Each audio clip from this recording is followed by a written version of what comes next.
기도하겠습니다.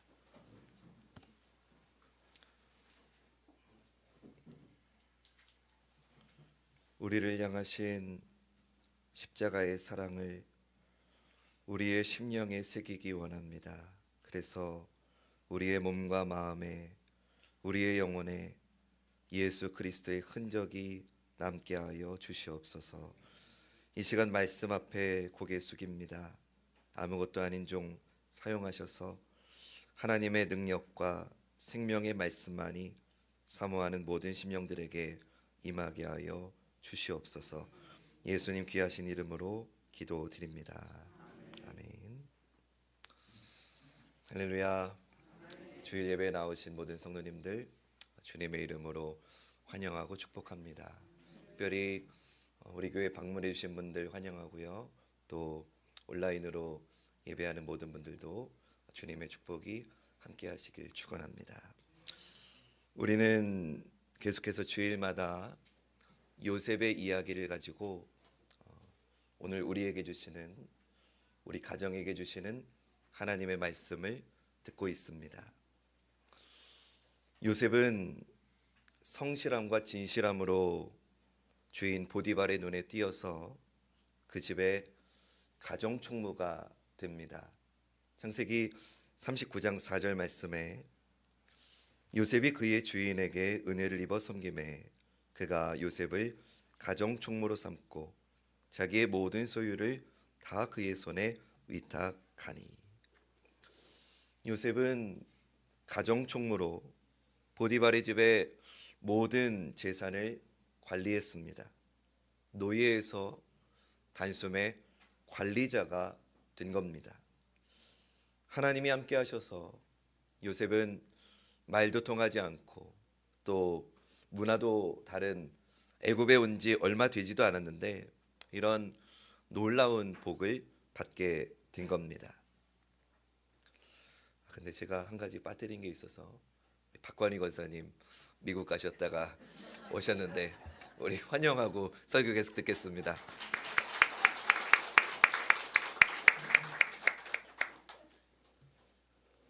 권사님 많이 보고 싶었습니다.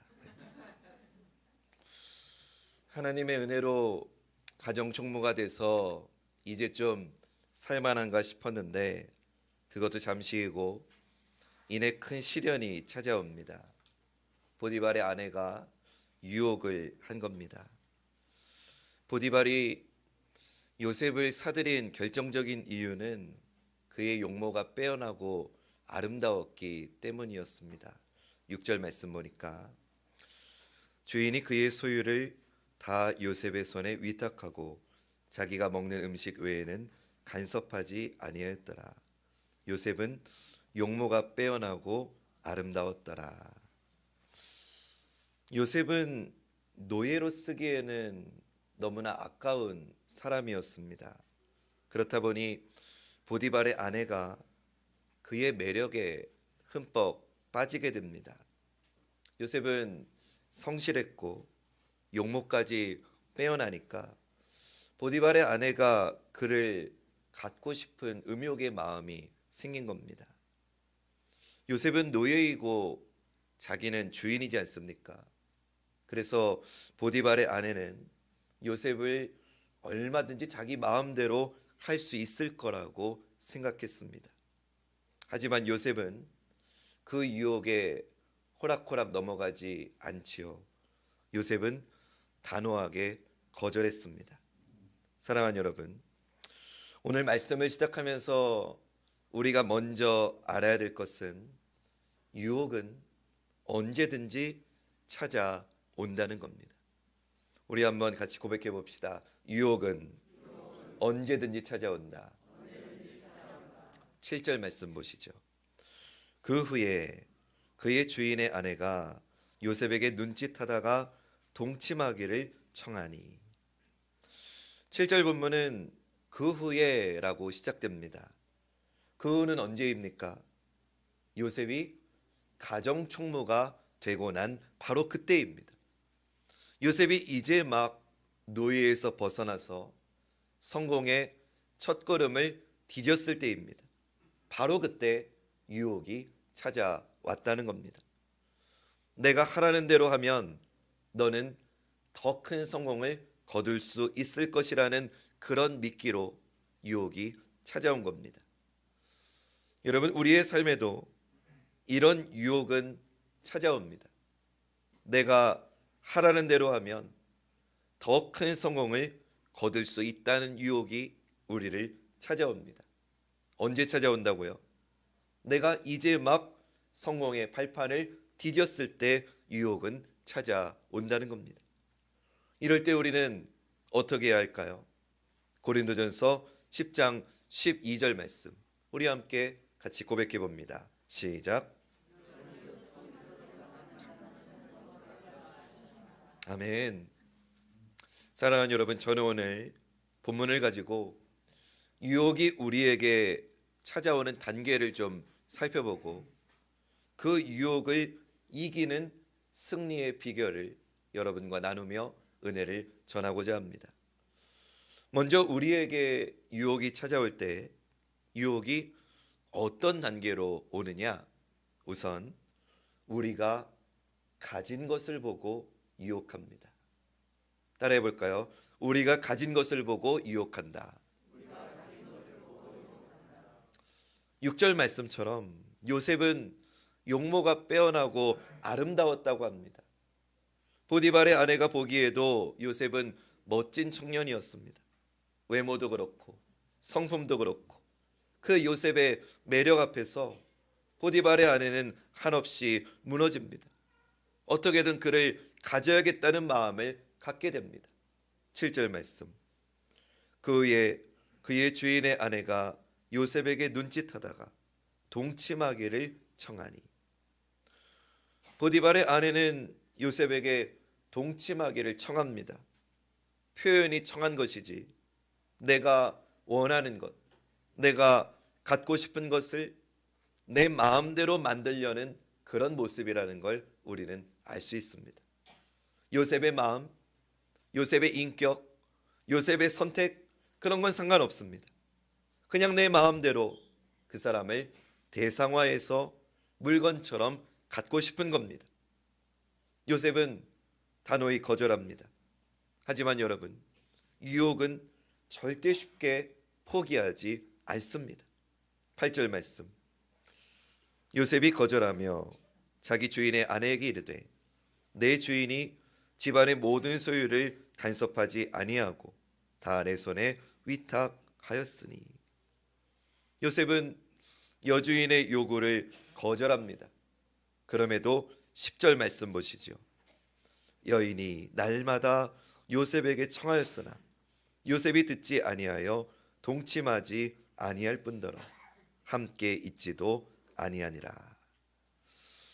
보디발의 아내는 날마다 유혹했습니다. 날마다 유혹했다는 겁니다. 여러분, 유혹은 절대로 실패를 두려워하지 않습니다. 유혹은 실패하더라도 반복해서 어떻게든 나를 넘어뜨리려고 합니다. 유혹은 절대로 쉽게 포기하지 않습니다. 여러분, 유혹의 특기가 뭔지 아십니까? 성실입니다. 유혹이 잘하는 게 뭔지 아십니까? 꾸준함입니다. 반복입니다. 유혹은 한 번 안 됐다고 절대 물러나지 않습니다.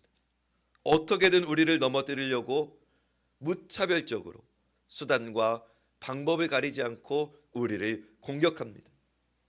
요셉은 이 유혹의 공격을 수없이 받았고 물리치기 위해서 온갖 노력을 다했습니다.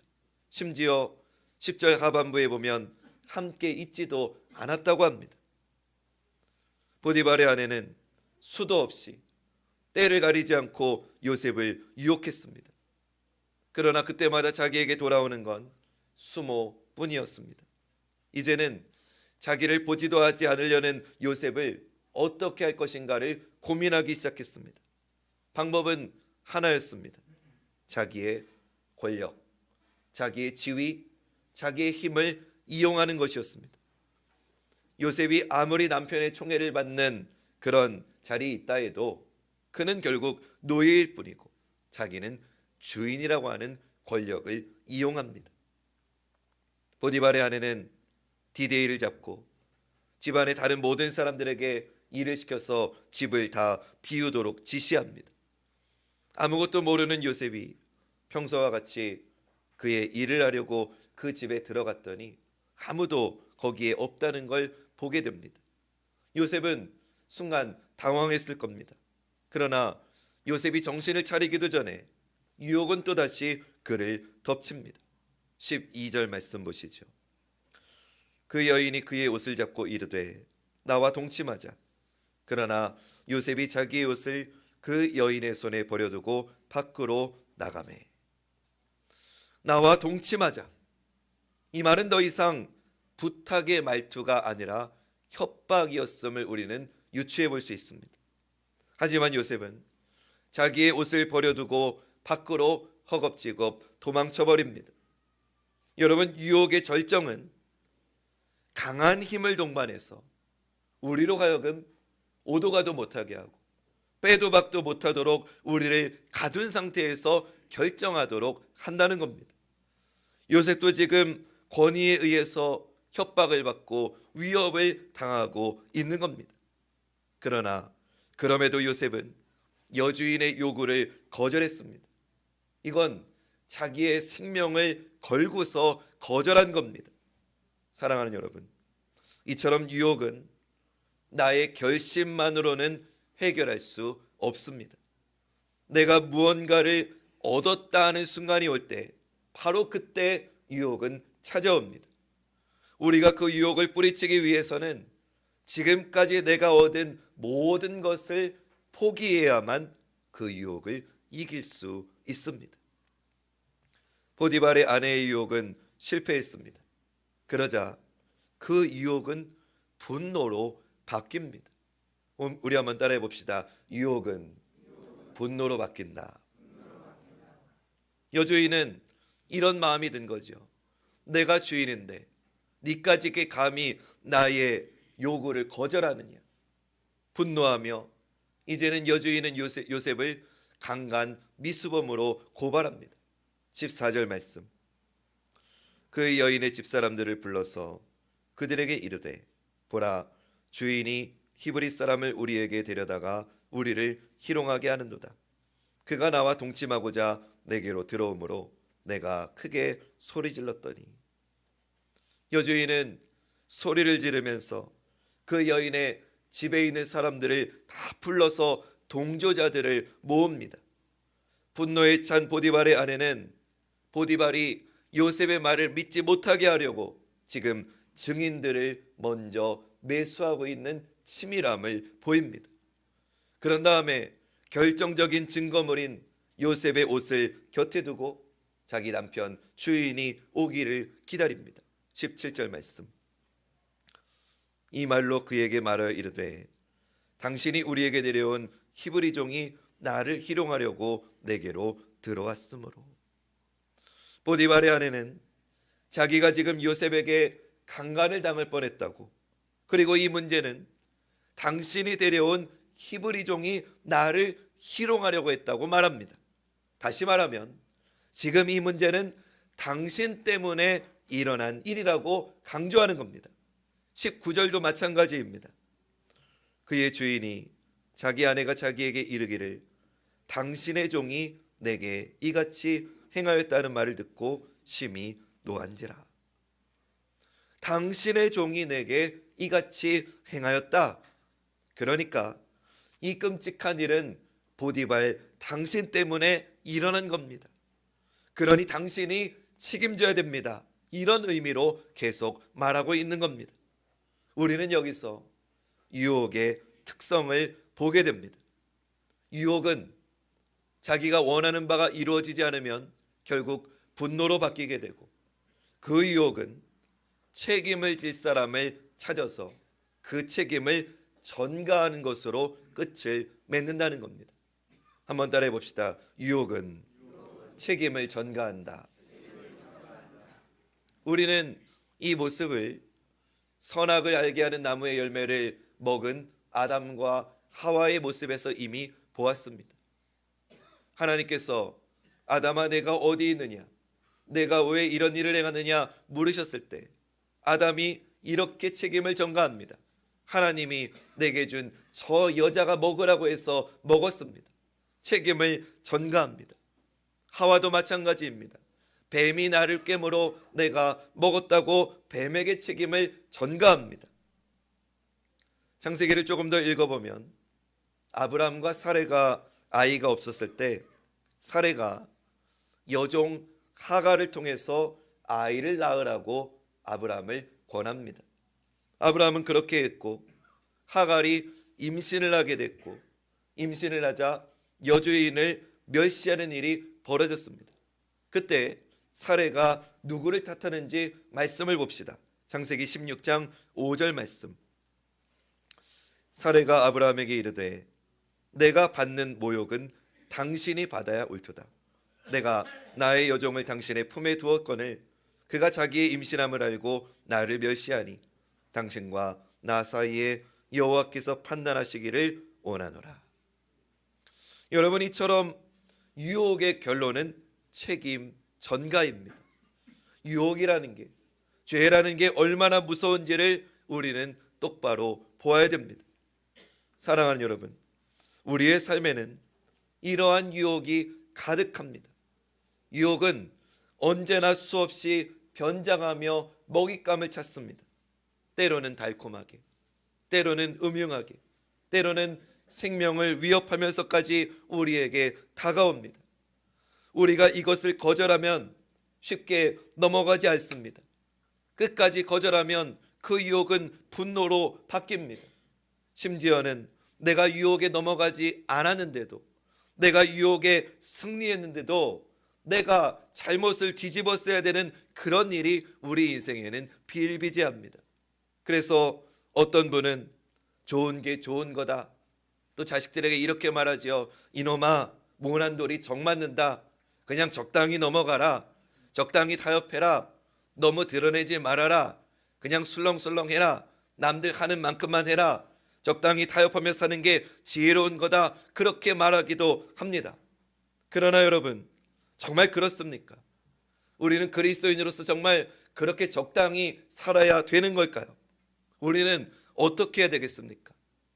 바로 유혹에서 승리할 수 있는 첫 번째, 우리 주님이 어떻게 사셨는가를 생각해야 됩니다. 우리 한번 따라 합시다. 유혹에서 이기려면 우리 주님이 어떻게 사셨는가를 생각해야 된다. 우리 주님의 삶에도 유혹은 항상 있었습니다.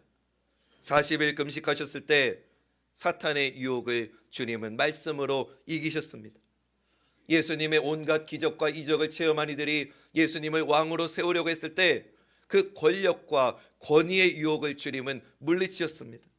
최고의 유혹은 십자가의 고난을 피하게끔 하는 그런 유혹이었죠. 그러나 주님은 핏땀방울이 핏방울이 될 때까지 겟세마네에서 내 원대로가 아니라 아버지의 뜻대로 되기를 원한다고 기도하며 그 마지막 유혹까지도 주님은 이겨내셨습니다. 우리 주님도 유혹이 끊이지 않으셨다면 오늘 저와 여러분, 우리야 말할 것 없겠지요. 우리가 평안할 때이든지 성공했을 때이든지 아니면 반대로 가장 어려울 때이든지 유혹은 언제나 찾아옵니다. 그럴 때 우리는 어떻게 유혹을 이길 수 있습니까? 우리 주님이 어떻게 하셨는가, 우리 주님이 어떻게 사셨는가를 생각해야 될 줄로 믿습니다. 우리 주님은 항상 하나님 아버지를 바라보셨습니다. 아버지 하나님이 지금 이 순간 이 자리에 살아 역사하고 계심을, 그분이 나를 보호하고 계심을, 그분이 나를 붙잡고 계심을 모든 순간마다 우리 주님은 하늘 아버지를 바라보셨습니다. 그때 하나님 아버지는 예수님에게 이길 수 있는 힘을 더해 주신 겁니다. 오늘 본문 9절은 이것을 우리에게 말씀해 줍니다. 우리 9절 말씀은 한 목소리로 같이 읽어봅니다. 시작.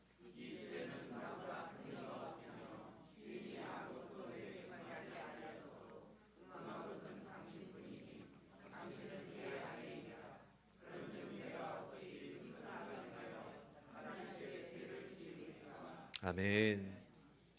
내가 어찌 큰 악을 행하여 하나님께 죄를 지으리까? 이것이 굉장히 중요한 고백입니다. 사실 요셉은 이런 고백이 아니라 세상적으로 말하면 이렇게 말했어야 됩니다. 이 집에는 나보다 큰 이가 없고 주인이 아무것도 내게 금하지 않았지만 금한 것은 당신뿐입니다. 당신은 그의 아내이기 때문입니다. 그런즉 내가 이 큰 악을 행해서 내 주인 보디발에게 죄를 지으면 되겠습니까? 이렇게 말했어야 맞습니다. 그런데 내가 이런 짓을 저지르면 내 주인 보디발에게 죄를 지는 일입니다라고 말한 게 아니라 요셉은 지금 뭐라고 말합니까? 내가 어찌 이 큰 악을 행하여 하나님께 죄를 지으리까? 무슨 말입니까? 요셉은 지금 하나님 앞에 서 있었던 것입니다. 그러므로 사랑하는 여러분, 우리는 무엇에 기대해야 됩니까? 하나님께 기대야, 하나님께 의지해야 우리는 유혹을 이길 수 있는 줄로 믿습니다. 우리 한번 따라해 봅시다. 하나님께 기대야 유혹을 이길 수 있다. 여러분, 우리 인생에서 무엇을 우리는 기억해야 됩니까? 나와 함께 하셔서 나를 형통의 길로 인도하시고 언제나 나와 함께 하시는 그 하나님을 기억할 때 우리는 유혹을 이길 수 있습니다. 마지막으로 우리가 창세기 38장의 유다와 39장의 요셉을 지난주에 비교했다면 오늘 38장의 다말과 오늘 보면 39장의 보디발의 아내도 한번 비교할 필요가 있습니다. 두 여인 모두 이방인이었고 두 여인 모두 유다와 요셉을 유혹했다는 점에서 공통점이 있습니다. 하지만 유혹의 이유는 전혀 달랐습니다. 다말은 하나님의 언약 안에 들어오기 위해서, 언약의 어머니가 되기 위해서 가장 약한 사회적인 약자의 모습으로 딱 한 번 유다와 동침했다면, 오늘 본문의 보디발의 아내는 자기의 지위를 이용해서, 힘을 이용해서, 권력을 이용해서 자기의 성적인 욕망을 채우려고 요셉과 동침을 원했습니다. 결과는 어떻습니까? 다말은 하나님을 받아들여서 언약의 어머니가 되었지만 보디발의 아내는 언약을 파괴하고 깨뜨리는 사탄의 도구가 되었다는 걸 우리는 기억해야 됩니다. 사랑하는 여러분, 제가 지금 무슨 말씀을 드리려고 하느냐? 비슷한 모습처럼 보입니다. 아주 차이가 없어 보입니다. 그러나 두 여인을 통해서 우리에게 다가오는 유혹인지 시험인지를 분별할 수 있어야 된다는 겁니다. 오늘 나에게 찾아오는 게 유혹인지 아니면 내 믿음을 더 성장시키고 성숙시키는 시험인지를 구분할 수 있어야 되는데, 그 기준이 무엇이냐? 나를 하나님으로부터 멀어지게 하는 것은 유혹입니다. 그러나 지금의 어려움으로 인해서 나를 하나님께 더 머물게 하는 것, 내가 하나님께 더 집중하게 하는 건 아무리 시련처럼 보인다 할지라도 그거는 나를 연단시키시는 하나님의 시험인 줄 믿으시길 축원합니다. 똑같아 보입니다. 똑같이 힘든 모습으로, 똑같이 나를 어렵게 하는 모습으로 다가옵니다. 근데 무엇이 유혹인지 무엇이 시험인지 구분할 수 있는 기준은 이 일로 인해서 내가 하나님을 더 바라보게 되느냐, 아니면 하나님을 더 멀리 떠나게 되느냐, 그 기준에 있다는 것입니다. 분명한 것은 나의 힘으로는 쉼없이 닥쳐오는 세상의 유혹에 우리는 속절없이 당할 수밖에 없다는 겁니다. 그 유혹을 이기려면 하나님을 찬양하는 인생을 사시길 주님의 이름으로 축원합니다. 내 모든 인생이 하나님께 있습니다라는 신앙의 고백 위에 우리에게 이길 수 있는 힘을 주시는 그 주님만을 바라보시길 다시 한번 축원합니다. 간절히 바라기는 우리 사랑하는 모든 성도님들에게 유혹이 다가왔을 때 예수님처럼 내 모든 삶이 주님께 있음을 고백하며 아버지를 찬양하며 유혹을 이길 수 있는 힘과 능력을 받으며 살아가시기를 주님의 이름으로 간절히 축원합니다.